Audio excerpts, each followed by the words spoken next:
that's why my money green. They say I can't win a Grammy, I'ma do it for the team. It's okay to color green, cause that's the only thing I see. Cause I be making hella money, you know you can't play with me. It's Big Do up in this bed, and you know you should join the stream. I don't know nothing about this case. First time hearing about it, we're gonna get into it. You know this is the best channel for true crime, so let's get into it. True crime might not be the best thing to watch while I eat food, but it's gonna be what I watch today, so let's get into it. Still, I go like it's been too long since we watched a true crime, and I'm so about it. Let's get into it. A young boy grew up with all of the hallmarks of what tends to make a killer. He grew up in extreme poverty with an abusive, drunken dad and a very restrictive mother and a controversial religion. Everyone in his family refused to look into him when he started killing small animals for fun. Over time, he would grow into a self-proclaimed symbol of hatred with a disturbing following. Okay. So he was showing signs no one wants to see.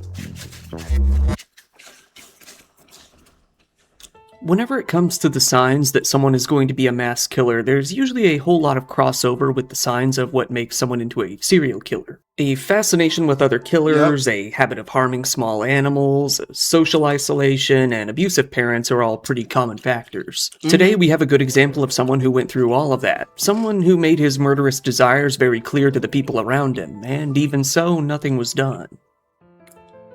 Vladislav Igorovich Roslyakov was born on May 2, 2000 in Kerch, Crimea. To be more accurate, he lived in a rural suburb of Kerch called Arshinsva with his mother and his father. Vlad's father, Igor, was a former soldier who had served in Afghanistan, which was said to have left him somewhat traumatized. What the hell? After he returned home to his service in Afghanistan with his mother and his father. Vlad's father, Igor, was a former soldier who had served in Afghanistan, which was said to have left him somewhat traumatized. After he returned home to his family, he ended up suffering a traumatic brain injury and suffering from brain damage, which was said to be the result of a fight. As a result, most of his income ended up coming from disability payments. With his past, his brain injury, and nothing but free time, Igor ended up becoming an alcoholic. The combination of the brain injury and the alcoholism led to Igor being very aggressive towards his family, not only his wife and his son, but to their other relatives as well.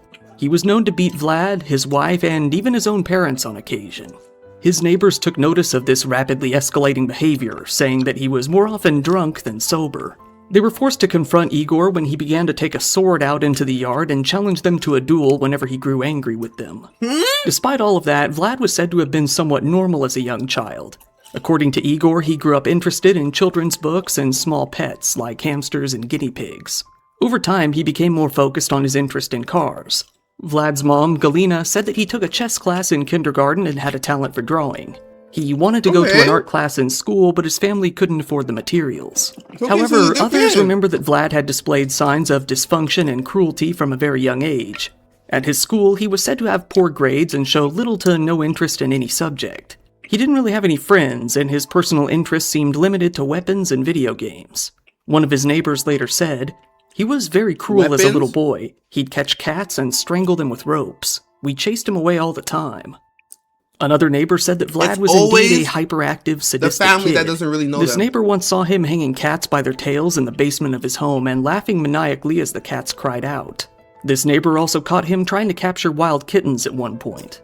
Eventually, it was noted that cats in the neighborhood began to disappear, although this was never conclusively linked back to him. Neighbors became concerned to the point that they asked Vlad's grandmother to get him checked out by a psychiatrist. She refused, saying that he was a normal little boy. Vlad's mother similarly refused to stop his behavior. His father agreed, saying that he was well-mannered and non-aggressive. Things got so heated between Vlad's parents that, when he was around 10 years old in the 3rd grade, they decided to split up. As they began going through the process of divorce, Vlad and his mother left to live on Nesterov Street in Kerch in a tiny, rundown apartment. While Galina worked a nice job as a nurse in an oncology clinic, she was paid far less than she was worth. Her salary was barely enough to cover rent at that bare-bones apartment, one in a building called the Barracks by the locals. The apartment was said to have been in a horrendous condition, with Vlad's mom being able to afford basically zero luxuries whatsoever. Meanwhile, Vlad still continued to visit his grandparents, who lived very nearby fairly often. It was said that he would often skip out on visiting his father, however. Vlad's grandmother said, "Vlad came to see me every week. He didn't often stop by his father's, but he often visited me. We have a banya nearby, and he came to use it almost every weekend." As Galina's frustration with her ex-husband, her living situation, and her entire life grew, she became more interested in religion. However, rather than go for something more mainstream, she became very interested in the Jehovah's Witnesses. It didn't take long at all for her to become a very devout follower of the group. She was said to have spent a lot of her time in prayer. Her neighbors came to worry that her obsession with the group was causing her to ignore her son, but they didn't have any idea how wrong they were. Although Vlad never seemed to be interested in the Jehovah's Witnesses, Galina would very often force her beliefs onto him and both limit his social activities and punish him based on their doctrine. There it is. At school, even though Vlad attempted to branch out and engage in some hobby-related classes and extracurricular activities, Galina staunchly forbade. There it is. There it is. You're pushing your beliefs onto him, not letting him do his own thing. Now he's going to feel constricted, so now when he has freedom and he does something he likes, that he doesn't know if it's right or wrong. He did it because he wanted to and he likes it, so now it's done. Him from doing so. After a while, she even prohibited him from watching movies. Whenever she could, she would bring him to the Jehovah's Witnesses services as well, although Vlad never came to consider himself a member of the group. In fact, Vlad would often make fun of the Jehovah's Witnesses in school. He called them some kind of fools who dance and sing. One of Vlad's friends at school said, "Vlad and I were making fun of them. He made a lot of jokes." One thing I don't do is make fun of people's religion. That's one thing I don't do. Doesn't matter who religion it is, what religion it is, you believe. If I can't agree with it, and I don't think that's right, I'm just going to say that.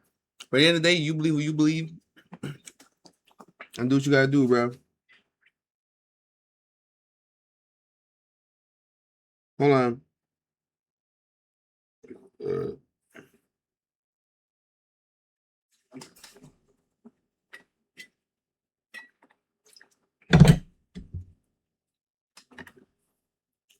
TikTok's trying to tell me this is cautionary, bro. Like, TikTok's trying to tell me we can't watch this right now. That's what TikTok's trying to tell me right now. I'm not gonna lie.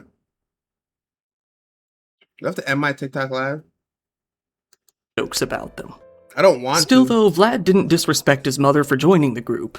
On the contrary, she seemed to be one of the only people in his life that he actually cared about. He realized that she was so overworked and busy with religion that she was lonely, so he made a point to spend a good amount of time with her. However, in the 7th grade, Vlad showed a bit of aggression towards other people for the first time by getting into a fight at school. However, those around him mainly just considered it to be an instance of boys being boys and didn't think much of it. Vlad came to enter into a local high school. While his teacher said that he was more or less a normal boy personality-wise, he tended to struggle with his grades in school. It was also noted that, with his good looks, the girls at school took an interest in him. However, for whatever reason, he showed little to no interest in them and even seemed to avoid them for the most part. Vlad was said to have preferred to hang around boys, being somewhat obsessed with sports. More concerningly, he wanted to hang out with male athletes about 20 years older than him and would often try to get them to let him practice sports with them. It gets to a point. It gets to a point, guys. It gets to a point. It generally gets to a point. TikTok, do not, ban me or anything because of this. We just started the video, please. Eventually, he came to quit hanging around them, saying that an undisclosed health issue was making sports difficult. Instead of sports, Vlad came to spend a lot of time in the library after school on the computer. His mother didn't want him to have a computer at home, so this was how he got his fix. While online, he became more interested in things like punk rock, which led to him dressing in a way that his devoutly religious mom didn't really like. She would continually punish him for dressing that way, but it didn't deter him. After a while, one of his teachers suggested to Galina that she buy him a computer for home, given that he was fascinated with them and thought it might calm him down. Galina reluctantly agreed, deciding to buy him a computer. But much to her disappointment, it didn't really change anything about him. With his computer, Vlad became interested in any games he could get his hands on for free or cheap. He developed a pretty strong interest in Minecraft, and he started watching YouTube as well. The combination of those two interests led to him making his own YouTube channel when he was 14 years old, one where he went by the name Big Slims. There, he would upload his own Minecraft videos. 10K? Get me a 10K! Big Slims. Это мой первый, я даже не знаю, как это назвать, говно какое-то, ну. Я попробую снять Skywars, я даже не знаю, настроил ли модикам, я даже не знаю, говорю ли я сейчас в микрофон. Vlad came to make a social media profile on a platform called VKontact, where he went under the fake name Anatoly Smirnov. He wasn't very active on the page, but he did post from time to time. With his interest in punk rock, he began trying to get his fix for rebellion by focusing on groups that only got more and more extreme. He came to tell his friends that the skinheads weren't all that bad, adding that he felt that they were actually right about some things. There you go. There you go. There you go. There you go. That's where it leads into, though. But that's where it leads in. This is how it starts. Let's get into it. This is how it starts. Let's get into it. This led to a mild interest in Nazism, with him actually bringing up Mein Kampf to another student and discussing it. However, that interest quickly came to wane when he began to fear those same far-right groups. Eventually, Vlad came to feel that he was more politically aligned with the left, and on August 30th, 2014, he took a political test on social media. According to the results of the test, which he shared, his views were as followed. Left-wing, 67%. Right-wing, 33%. Authoritarian, 21%. Anti-authoritarian, 79%. Science/pro-science, 70%. And anti-science, 30%. When it came to his alignment with common ideologies, his results were as followed. Liberalism, 42%. Fascism/Nazism, 16%. Social democracy, 53%. Anarchism, 55%. Marxism, 50%. And protest/dissatisfaction level, 69%. Oh, he's just a While Vlad troublemaker. wouldn't post much after 2014, he would continue to use the account occasionally for messaging. In 2015, when Vlad turned 15 years old, his mother pressured him to go to a local college called Kerch Polytechnic in order to become an electrician. He was able to get into the school on a state-funded scholarship. There he would take courses described as installation, adjustment, and operation of electrical equipment for industrial and civil buildings. It took him about 40 minutes to get to the school by bus, giving him plenty of time to make small talk with the other students on the way to the school. As Vlad continued to attend this school, his mood quickly grew much more somber and he started to appear more withdrawn, with his grandmother taking note of his change in personality. Vlad began to avoid his former friends from his old school, and on the rare occasion that he actually did speak with them, he preferred to speak about a new interest that was taking form in his life, that being killers. Vlad tended to enjoy discussing Columbine, according to many of his friends. He showed a good amount of support for what the two shooters in that crime, Eric Harris and Dylan Klebold, had done. Even while on the bus, he would often discuss the two of them along with many other different killers. He told people sitting next to him that it would be so easy to carry out an attack like that yourself, saying that you could find anything that you needed to use to do it online. Those who sat around him urged him to stop bringing it up, saying that he was scaring the people around him. Vlad recommended one friend to watch a movie called Class, that's Class with a K. This is an Estonian movie in which the main character, after being bullied relentlessly at school, carries out a school shooting. He recommended that the same friend watch a movie on Columbine, very likely being the 0 Hour documentary. Another movie that he suggested he watched was called Hobo with a Shotgun. According to a girl that Vlad was once close with, he would sometimes express his anger towards classmates who he felt had ridiculed him for being different. He told another friend that he wanted revenge against the evil teachers at the school. It's because of this. When My bad, I'm sorry, let me pause. It's not only that, though. It's because you're talking about killers and you know that you're literally searching it up to, like, true crime still. It's not just movies. Like, I'm telling you. You don't like the action. You like... You kid, like... Oh. Messaging one friend, he didn't say that he was bullied by other students, but instead by the teachers, saying that tyranny reigned at the school. This may be due to a specific punishment that Vlad was said to have received fairly often, one called the Chair of Shame. This was basically a humiliation ritual for students who misbehaved, in which they were forced to sit in a chair in full view of other students, leading to ridicule. It wasn't known quite exactly why Vlad was repeatedly forced to sit in the Chair of Shame. According to his own friends and teachers, he was a fairly calm and obedient student. However, it was said that he was known to skip class. Although he contributed missing class to his illnesses, the staff at the school may not have believed him. Now that makes sense. Vlad's mood continually grew darker. Other students said that, during his first year, he was known to always carry a knife with him. The metal detectors at the school were so shoddy that he was apparently never caught with it. He was also known to carry pepper spray with him from time to time, leading to an incident where metal detectors if it doesn't work? He discharged the can in class. When the teacher asked who had done it, he fully admitted to it. He never explained why he had done it or even if it was on purpose. Some students wondered if he was taking the blame for someone else. Vlad always seemed withdrawn while in his classes. It was said that he was often quiet in class, often sitting in the corner, and didn't make much attempt to socialize. This led to some of the other students feeling that he was pretty strange. One student said, "He's always been very withdrawn ever since his freshman year. He never socialized with anyone unless it was for academic reasons." He put some effort into his classes, but he mainly got by with C's and a few B's. Outside of class, Vlad was known to have a few more friends. Some students said that he was friends with a group of kids that they described as hooligans. They were the kind of kids who would get into a bit of trouble and egg people's houses from time to time. Yeah, see, however, it them was type of noted that people. Vlad was never one of the aggressors in the group and mainly only seemed to tag along. It was due to this group that Vlad would get into his only bit of serious trouble while at the school. One night, he was out drinking beer with them and drank quite a bit too much. He ended up being arrested a few times after being caught drinking with them, but it doesn't appear that this ever led to anything beyond mild punishment or a lecture by the police. As Vlad's mood grew darker, his interest in weaponry only grew stronger. Online, he started seeking out military veterans and pestered them for their knowledge about guns and explosives. At one point, he somehow got his hands on a bayonet from a rifle. When he brandished it on the bus one day, a group of local kids caught a glimpse of it and began avoiding him out of fear afterward. Vlad told one of his friends that someday he would get revenge on the evil teachers at the school. He told another friend that he no longer saw a future for himself in the poor region in which they lived, saying that he saw no way to escape to a better life. While he had once shown interest in joining the military, he no longer felt it was a viable option for himself, and he actually grew to show contempt towards the idea. Vlad couldn't find solace at home either, as his mother Galina only grew more and more strict with him as she became more interested in the Jehovah's Witnesses.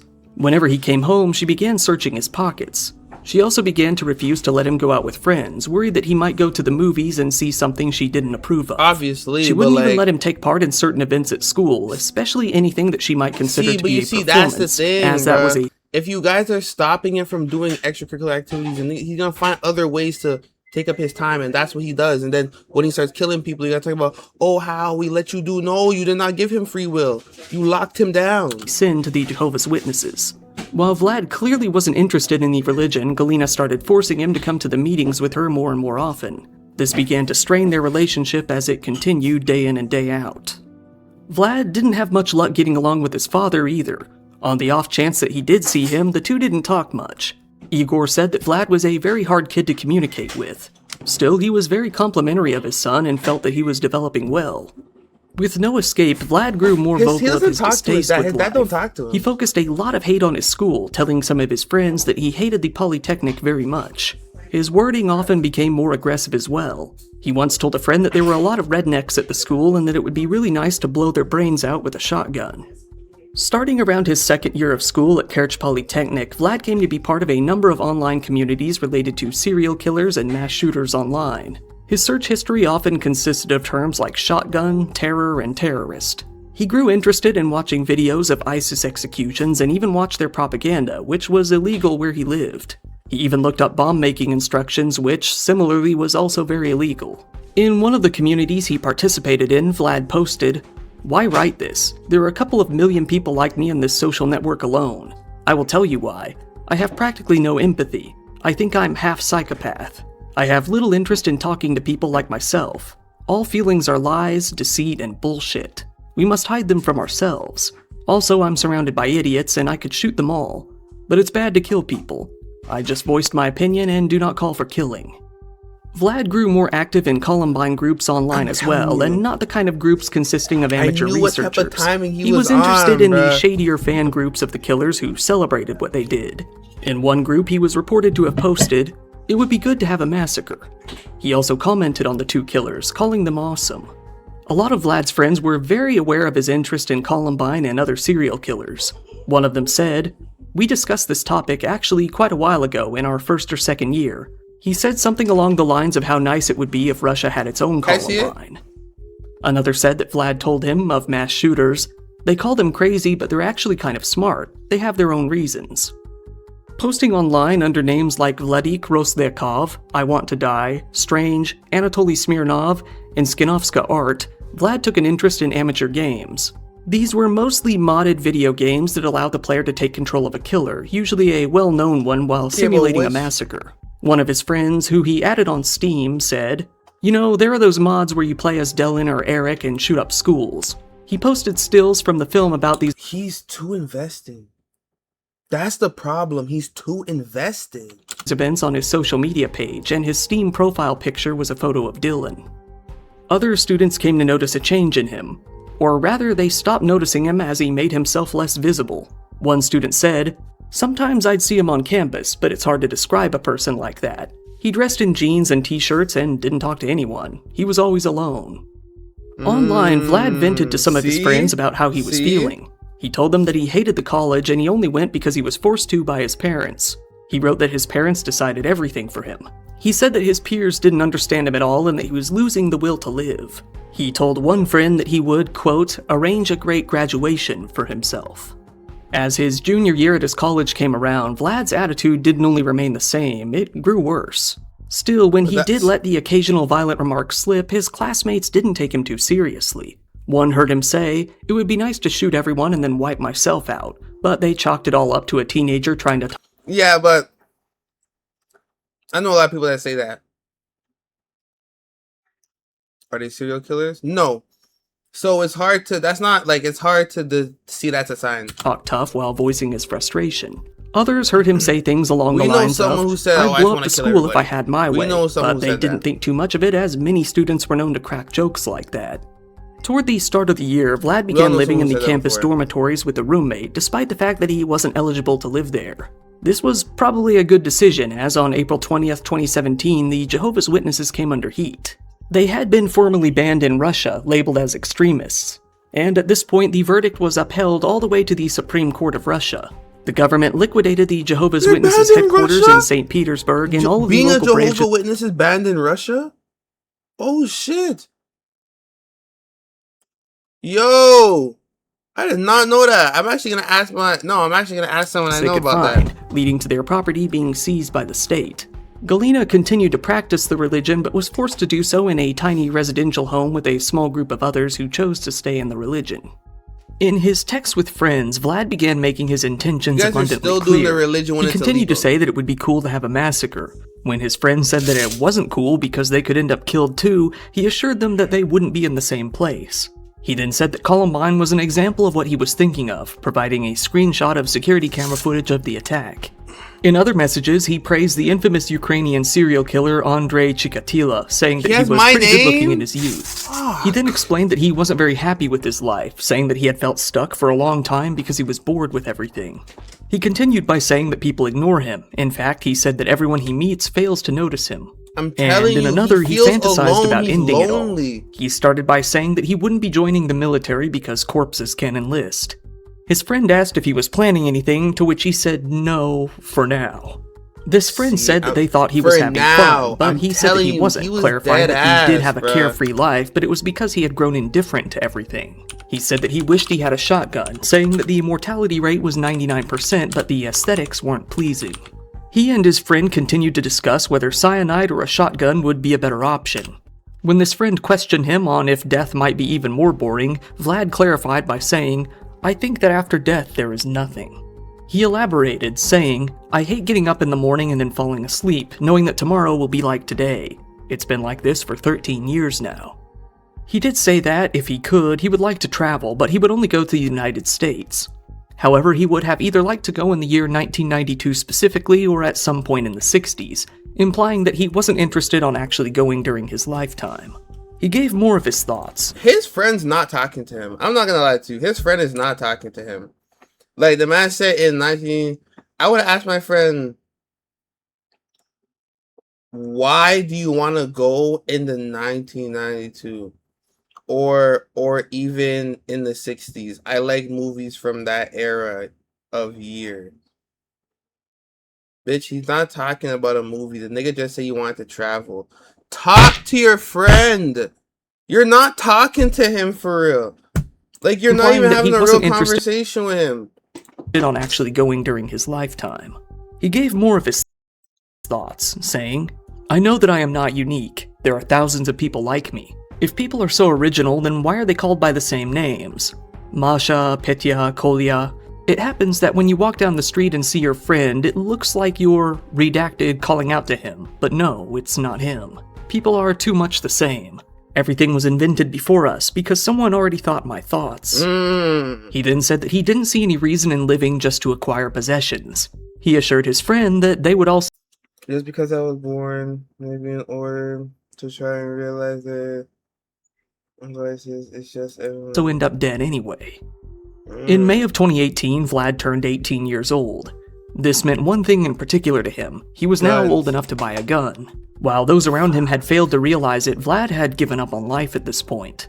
He began to see no path forward other than following in the footsteps of his idols. After all, he harbored a lot of hatred for his school, he was uncomfortable with his home life, he saw no future for himself, and he felt that he had been bullied by his teachers. Revenge, followed by death, was the only path he now found even the slightest bit of interest in for himself. What? There was one problem, though, and that was that Vlad didn't have any money. Still, to buy one simple gun, that wasn't going to cost as much as you'd might think. He would need roughly the equivalent of about $500 to buy one. It has been said that, in order to do so, he gradually took money from his grandmother. In September of 2018, he showed up to his grandmother's house with an odd request. She said, "My grandson came back to me and took all the family photos. He took them out of the albums. He went to his folder and took all the cards from him too. He said he wanted to rephotograph them and make a new album." Little did she know, Vlad wanted to remove all traces of his existence. Damn. Meanwhile, Vlad was in the process of buying a shotgun. Given that he was 18 years old, all he would need to do was pass a psychological examination, get his documents together, and apply for a permit. He was able to do all of that fairly easily. He took a shooting test in Simferopol. He passed with a complete look of indifference on his face. And on September 8th, he received a permit to own a 12-gauge shotgun. Nobody was really concerned with his purpose. It was all done completely by the books. Not only that, but the particular kind of shotgun that he bought... That is not no regular shotgun. Holy shit. That's the shotgun he bought and you guys let him just have that? Are you serious? Oh, you guys are jokers. You guys are genuinely jokers. I can't even lie. There's no way. Would be seen as fairly normal for home defense or hunting. Short, pump-action shotguns were very common throughout Russia, and the vast majority of them were used for those purposes. Vlad couldn't really hide all of this from his mother, so he told her that he was interested in hunting. She was very against the idea of him owning a gun. In fact, she hoped that he would be stopped somewhere along the line of applying for a permit, but that hadn't been the case. That never went. Immediately after getting his permit, Vlad made his way out and bought a shotgun at a local shop. With that, he periodically attended a shooting club. On October 13th, he made his way back up to the gun shop and bought about 150 rounds of ammunition. 150 rounds? Again, this didn't really raise any eyebrows. It wasn't an unusual amount of ammunition to burn through over a few periods of target practice. Vlad signed his name into the store's logbook, showing his full name, license, and sales details. With that, he left the store, and nobody had any clue at all as to what he was planning. Interestingly, one positive had come out of Vlad's life at this point. What was While it? he had avoided girls up until this point, one girl on the bus named Liza really caught his eye. He had a hard time talking to her in person, but the two did come to speak online. While this girl was quick to compliment Vlad, mainly his smile, he was not confident at all that she would like him if she really knew him. He told her that their interests likely wouldn't align, saying that his interests were very atypical. She asked for clarification, and he responded that he had become a nihilist. He told her that he had indifference and contempt for the world, adding that he had a bad temper and was an overall boring person. All in all, they didn't see each other much more than about 4 times in person and didn't talk all that much online either. Still though, he was interested in her. Given that Vlad was already planning an attack on their school, he was now conflicted. He didn't want to kill Liza, but at the same time he couldn't tell her what he was planning. Instead, he decided to plan a meetup with her on the planned day of his attack, hoping that it would keep her off of campus. About a week before he planned to carry out this attack, Vlad decided to finally put the photos he had taken from his grandma to use. He made his way out to a wasteland-looking vacant lot near his home. This lot was important to him for a few reasons. For one, he planned to test his weaponry there. 2, it would be where he would try to remove all trace of himself. He took all of the family photos, a bunch of his flash drives, his phone and its SIM card, and a Bible with some highlighted verses from his mother and burned them all. With that, out in the wasteland, Vlad began to put his Is this actual evidence, or are they just walking around an area from where he's from? I think knowledge that's of what how I to wanna build figure out. bombs to use. He crafted a large nail bomb using some of his bullets, bolts, nails, and other odds and ends.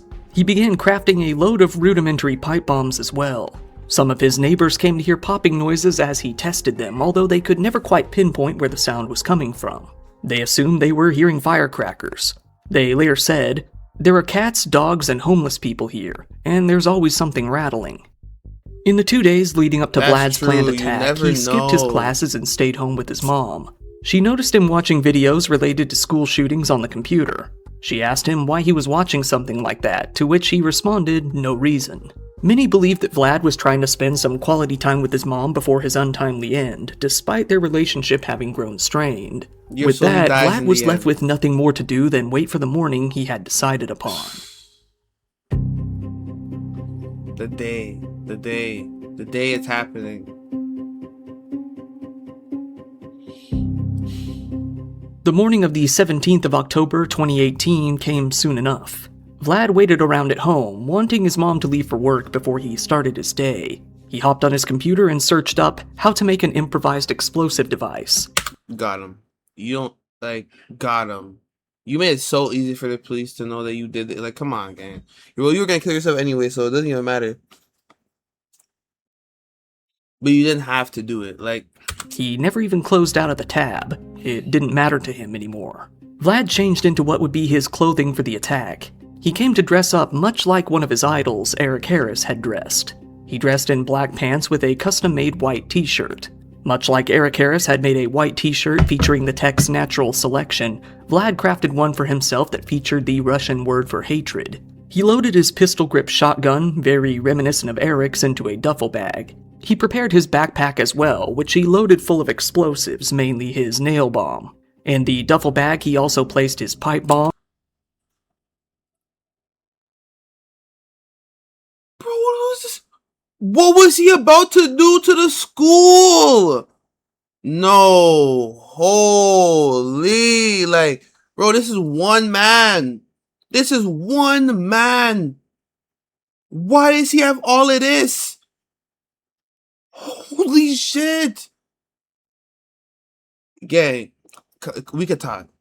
This is what I'm saying, bro. You talk to people, bro. Talk to people, because you never know. Genuinely, actually talk to them and ask them if they're okay. What are they thinking about? Because you never know. Because what is this? Why does he have all of this? No. Holy shit. A Molotov cocktail and a knife. With that, he set off towards his college. As Vlad arrived to the school carrying his 2 bags, he slowly and casually made his way up to the side doors of the school. He let a few students exit the door before he entered himself. These side doors were a major security flaw within the school. These doors didn't feature any metal detectors or guards, and usually there weren't that many people inside of them. Vlad entered into the school unopposed with all of his equipment, seeing that nobody was inside the hall at all. Vlad walked confidently past some students here and there as he made his way over to a staircase. He leisurely walked up to the 2nd floor where he ran into a student that it seems he knew. The 2 of them talked for a short while walking down the hall together. Vlad split up from his friend and made his way into the restrooms. He went into one of the stalls and placed his duffel bag down for later. He went back outside into the hallway. He then proceeded down the hall before taking his backpack off and placing it onto a small table. He started rummaging through the bag, making sure to use his body to block it from the view of any students or teachers who might see him. He then swung the backpack over one shoulder and made his way back down the stairs. Vlad then walked through the main lobby of the school and towards the cafeteria. On the way, he passed the security guard and the metal detectors, being ignored completely. He took his backpack off and sat down on a bench just outside of the cafeteria. He seemed a bit uneasy, looking all around him. This would have been his last chance to back out of his plan, and it seemed he really was considering it. He continued to sit on the bench for several more minutes. However, eventually he regained his resolve. He suddenly stood up, picked up his backpack by one strap, and moved into the cafeteria. At this point, classes were on break and the clock read 12:20. Vlad made his way into the crowded cafeteria, placed his backpack down, and walked out the door. Nobody even noticed what he was doing. Vlad left the cafeteria, no longer holding his bag. He walked away from the cafeteria quickly, stripping off his jacket to reveal his hatred shirt underneath. Holy shit! There's bombs in the cafeteria! Walking faster, knowing that the clock was ticking on the bomb he had left behind. He was seen quickly making his way upstairs when it finally happened. The nail bomb Vlad had left behind in the cafeteria had detonated. Glass windows were shattered and walls buckled outwards as smoke began to fill the hallways. Many students were outside when shards of glass and wood planks began to rain down around them. The closed doors to adjacent classrooms were blown off their hinges entirely. Those in the lobby began to panic as they left the school through what used to be the large glass doors and windows and made their way out into the yard. Some injured students fell to the ground and collapsed. It was later said that the explosion had showered all those nearby with shrapnel. The Russian health minister said, "Some victims' internal organs were ruptured. We're finding washers and ball bearings in their livers, intestines, and blood vessels." A teacher at the school named Elena Alyushenko said that she was on the first floor when the bomb went off. She had thought that, from her distance, the sound was a firework or maybe even an earthquake. She ran outside the room to see for herself. She went outside the school and, when she did, she saw a young woman lying on the ground unconscious. She went to give her CPR where, instead, she felt the girl was already dead. Sources differ on how many people were killed by the nail bomb, with some stating it only resulted in injuries, some listing the death toll at around 5, and some saying it was as high as 10. By this point, Vlad had retrieved his shotgun from the duffel bag he had hidden upstairs. He then began walking down the hallway with a gun, searching for his next victims. He first came across a teacher who had walked into the halls to see what was happening. He shot her at close range, leaving her on the floor, gasping for air.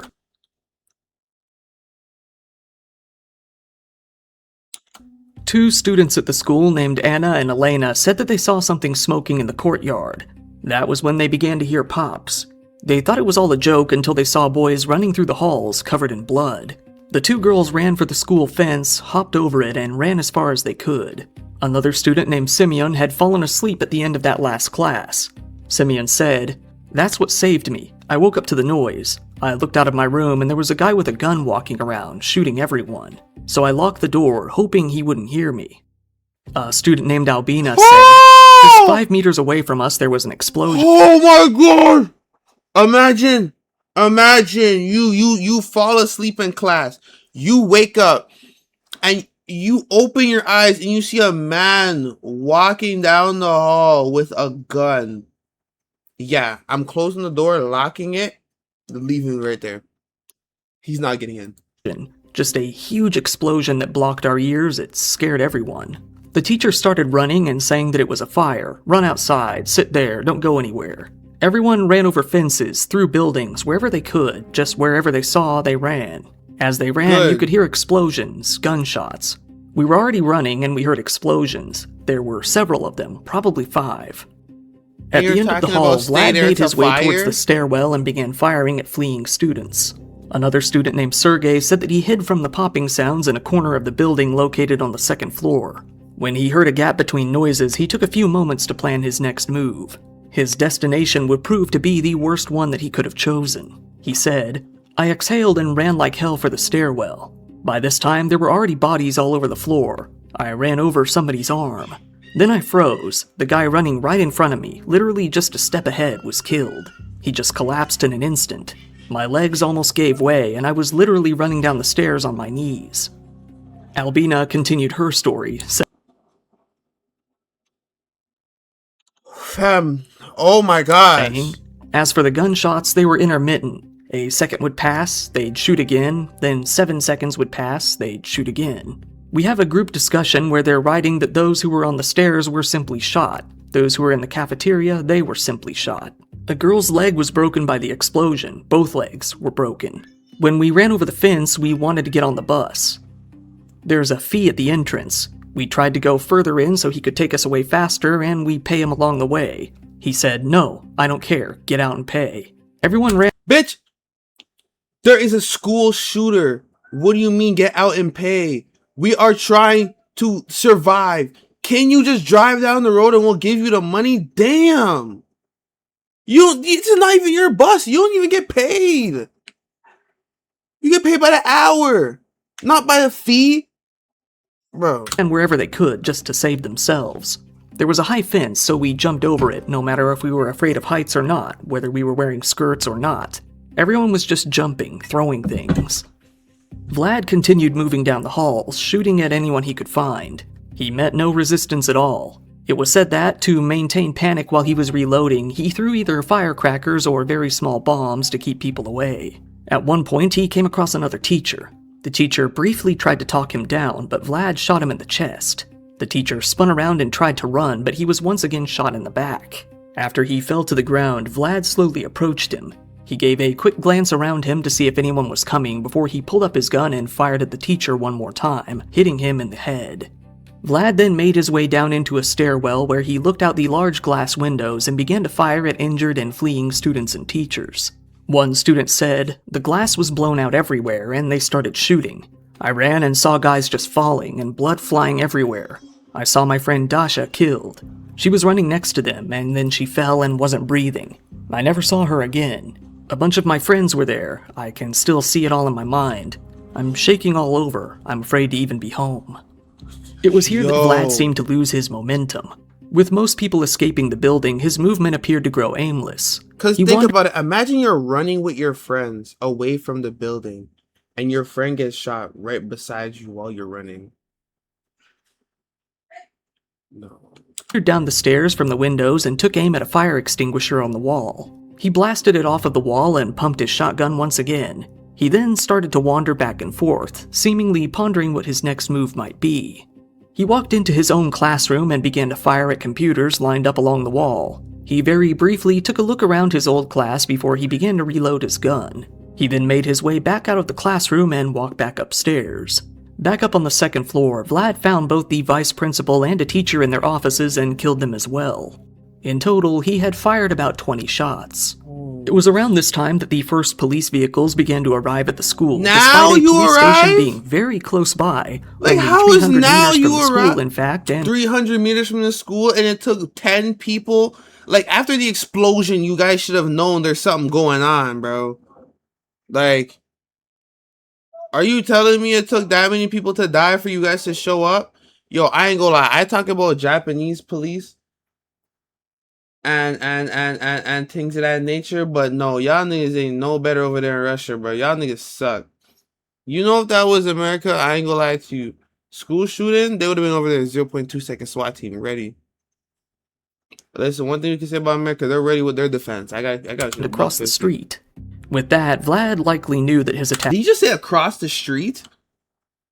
was over. He began to move towards the library on the second floor of the school, much as Eric Harris and Dylan Klebold had done. Just as Eric had done, he sat down on the library floor with his back up against the bookshelves. He then used his shotgun to end the attack in the same manner that Eric had. He collapsed to the floor on his left side. With that, it was all over. Many survivors said that the whole attack lasted about 15 minutes. 200 military personnel had been sent out to the school. All in all, it had taken about 15 minutes for the police to respond to the school. The authorities eventually came across Vlad, dead on the ground with a good portion of the top of his head blown outward. His shotgun was still up against him. They then looked through his bag, finding that a good majority of his other explosives and his knife had gone completely unused. As the chaos subsided, it was found that 20 people had died. That's the cafeteria. 15 of them were students and 5 of them were staff members. Those who died were 15-year-olds Vladislav Verdebyosonka and Sergei Stepanyanka, 16-year-olds Victoria Dimchik, Raden Jarev, Alina Karova, Daniil Pipenko, Nikita Florensky, and Daria Chigiriast, 17-year-olds Ksenia Boldina and Ruslan Yashenko, 19-year-olds Anna Ziralyova, Igor Perepayokhin, Vladislav Lazarov, and one of Vlad's own classmates, Alexei Lavrinovich. A few in their 20s passed away as well. He should have never died. He should have went to jail and suffered. Death is too easy. He should have suffered. Were Roman Karyamov and Anastasia Baklanova. The older victims were Svetlana Baklanova, Larisa Kudryastova-Nova. The older victims were Svetlana Baklanova, Larisa Kudryastova. Did he kill the daughter and the mom? Bro. Lyudmila Ustyenka, and Vlad's head teacher, Alexander Muisenko. This incident had been the deadliest school shooting in Russia or Ukraine in 14 years. In addition, 67 people had still been left wounded, 10 of which were in critical condition and 5 of which were in comas. The principal of the school, who had luckily left the school about an hour prior to the attack, was left in shock. Still thinking that more people were likely involved in the attack, the principal said, "There are a lot of bodies of children. They ran with automatic rifles. I don't know what they were, on the second floor opening offices and killing everyone they could find. I would also be a corpse because all of my people were shot to death. Kids and employees were killed. With all of the students being rushed to local hospitals, all hands were needed on deck. With Vlad's own mother being a nurse, she became one of those to help the wounded, completely unaware that her son had been the shooter. She originally worried that her son might be one of the victims. Once she heard that her son had actually been the one to carry out the shooting, she immediately went into shock. Her first reaction was to run towards the window and try to jump out of it. Someone was luckily able to stop her. It wasn't long after that the police arrived at the hospital to take her in for questioning. The police also made their way out to her apartment, where the entire building was shut down as the police searched it. Behind Vlad's apartment in the vacant lot, they came across all of the material he had burned earlier. They came across the portions of the Bible, finding out that it was an illegal Jehovah's Witnesses Bible. The Crimean State Council speaker made an announcement that all of the victims' families would receive compensation from the government, each getting about $13,500 US. While watching the police search her apartment, Vlad's mother was said to have suffered from either a heart attack or some sort of seizure. This led to an ambulance being called for her. She was shown on video entering into the back of an ambulance, accompanied by some police officers. Vlad's father, Igor, turned to anything he could use as blame for his son's attack. He quickly spoke to reporters, blaming the internet for what he had done. He said, "It's all his internet. The internet, his laptop, the devil." Yeah. Cut that bullshit out, because you know it was you too. You're an abusive bitch, and you abused your kid, and then you wanted to go abuse other kids and make them feel how you made him feel. Stop your fuckery. You never paid attention to your son, and you never cared.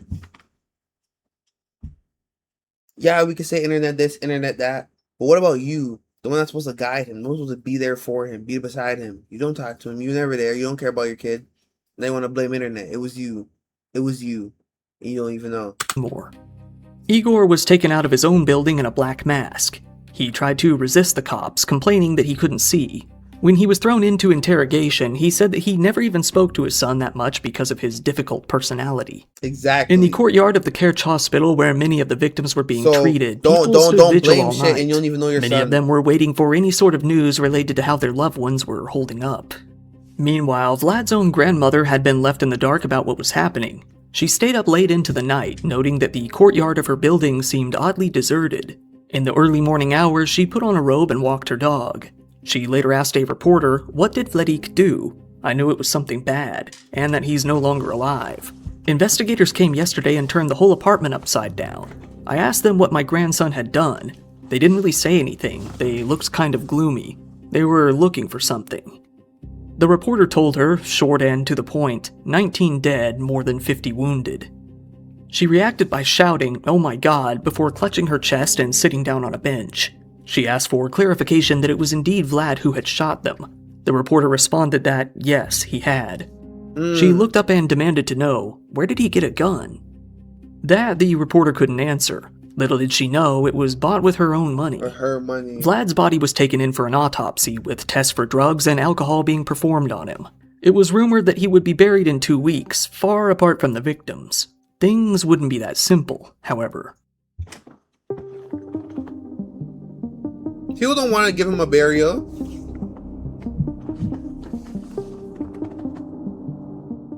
Funerals came to take place for those who had died at Kerch Polytechnic.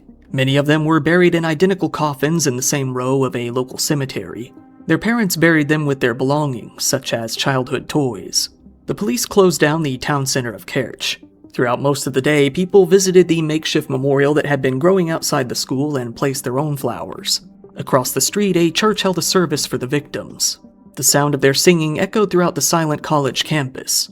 All that could be heard was the occasional sobbing. Local TV channels changed their broadcast schedules and canceled certain airings to focus more on the attack.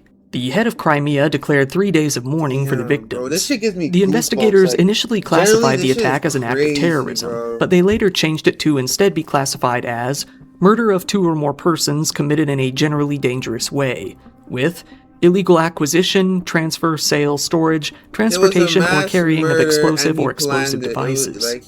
Many Russian politicians and members of the media quickly came to blame the attack on what they called Ukrainian saboteurs, insisting that it must have been the work of a group of trained attackers. Reporters on the more rational side did say that Vlad was the killer. They mainly focused on finding out how he obtained the gun. A local news program called Vesti was able to get their hands on security camera footage from the school that day. They later posted it to their own YouTube channel and on their website, although it was edited to skip past the majority of the shooting. Only some shots of victims being shot at a distance were included, as the gore wasn't very visible. Even then, the upload was met with a lot of controversy and the video was quickly removed from all of their platforms. Damn. The investigators continued going through Vlad's background to try and find his motives. In the end, they came to realize that the attack had been a calculated, planned-out school shooting. They then focused on finding out where he got his money for the weapon and how he learned to use it. They came to find out all about his permits, his successful psychological exam, his trainings on weapon security, and his legal purchase. They were still confused as to where he got his money, however, given his extreme poverty. The Crimean State Council speaker, Vladimir Konstantinov, said that it would have been impossible for an 18-year-old to carry out such an attack himself. While he didn't deny that physically the attack was all him, he felt that Vlad must have needed more help. He said, "On the ground, he acted alone. That is already known and established, but in my opinion, and in the opinion of my..." No, it was just him. That's the thing about it. You guys aren't even doing your job properly. It was just him. He literally figured out all of that on his ones. Searched it up. It's on, you can find anything on anything. Colleagues, this reprobate could have not carried out the preparations. The deputy head of Russia's Federal Security Service called for tighter restrictions on the internet. Much like other mass shootings in Russia and Eastern Europe, the attack was quickly blamed on the West. One political analyst said that's a problem, bruh. You guys love whenever there's a school shooting, you blame it on America. Stop blaming it on America. You know you guys down there have school shootings too. Come on now. It is the internet. You just blame it on... Western culture, quote, builds its matrix on the cult of violence. The one who has a weapon in his hands is right. Vladimir Putin held a similar opinion, saying that the attack was a result of globalization, social media, and the internet. He blamed America for starting these attacks. However, many heavily disagreed that this was a Western problem, noting that there had already been 6 school shootings in Russia in the first half of 2018 alone leading up to Kerch. Russian media had also already shown animosity towards social media and the internet even before the attack, with many analysts saying that they fear its potential to lead to protests. With that, many outside Russia worried that the Russian government was using the attack as reasoning to enact tight restrictions on the internet like they had already wanted to impose. It was said that in recent years, many school shooters in Russia had shown a fascination with Columbine. This led to many Russian officials trying to purge Russian social media of any communities related to Columbine, and they were largely successful. The problem was, most of the Columbiners had found their home on TikTok, who largely fails to moderate their content at all. With that, many of the groups were out of their hands. Students came to return to Kerch very shortly after the attack on the 23rd of October. Security was tightened slightly, with students having to confirm their identity upon entering. This wouldn't have done anything to stop Vlad's attack, as he too... Yeah, he would have confirmed his identity and then he would have walked in. You guys aren't checking bags, your metal detectors don't even work, that's why he snuck in with 10 pipe bombs, a pump shotgun, and other knives and things he had. Because your guys' security is booty, butt cheeks, buns. Nigga, that's like, what are you talking about? Yeah. Was a student and would have been on their registry. Others focused on the building's structural integrity after the explosion, but they were told that there was no danger of collapse. The investigators in the case came up with a post-mortem psychiatric evaluation of Vlad. This is already controversial, as it is well known that coming to a mental health diagnosis on someone who is dead is nearly impossible, especially someone who is young. The exact results of that examination weren't made completely clear, but they did say that they felt he was coached in the crime. This has never been proven in any capacity. He was not coached. He was self-taught in the crime. He watched a clip of someone doing it and did it. They later backtracked on this, saying that he had acted alone after all.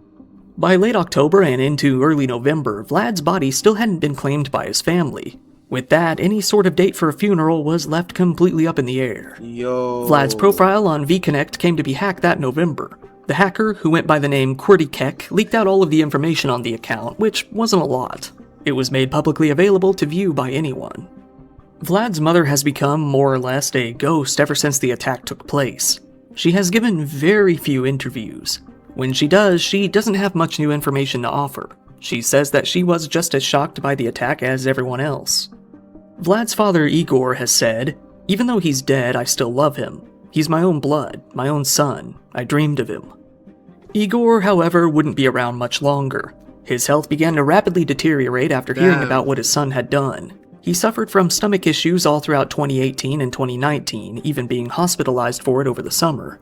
Things went past the point of no return when he was beaten severely and robbed, leading to yet another head injury. His doctor said, Igor Roslyakov was already ill when he was beaten.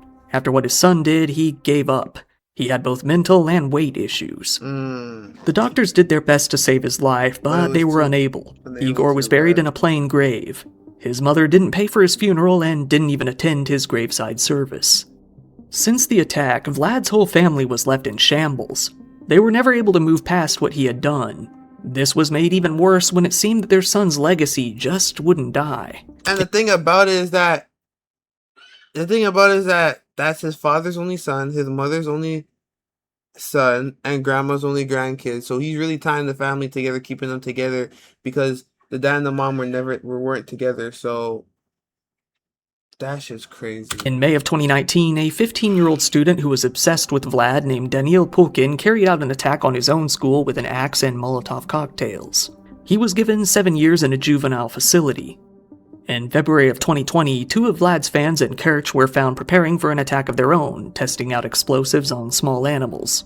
They were arrested, with one of them being sentenced to 4 years in prison and the other getting 7 years. Later that same year, an 18-year-old fan of Vlad's acquired a shotgun of his own and went on to commit a quadruple murder. In 2021, another copycat carried out an attack on a Kazan gymnasium. So blame America now. Blame America now. Now you're going to continue to blame America after every single one, right? Fix your damn place. Why can anyone just buy a gun like it's 2 seconds and you blame America like your gun laws aren't the same? Vlad's influence spread internationally as well, with recent examples being the Annunciation Church shooting in the US and the Jakarta school bombing in Indonesia, both killers having been vocal supporters of his. With all of that, it's unknown when, or if, his dark legacy will die out for good. That's 22. That's recent. Once again, thank you for watching my video. If you found it interesting, please give it a like, as it really helps me out in the algorithm, and feel free to subscribe if you want to see more content like this. Thank you. Let me go ahead and drop a like. Thank you.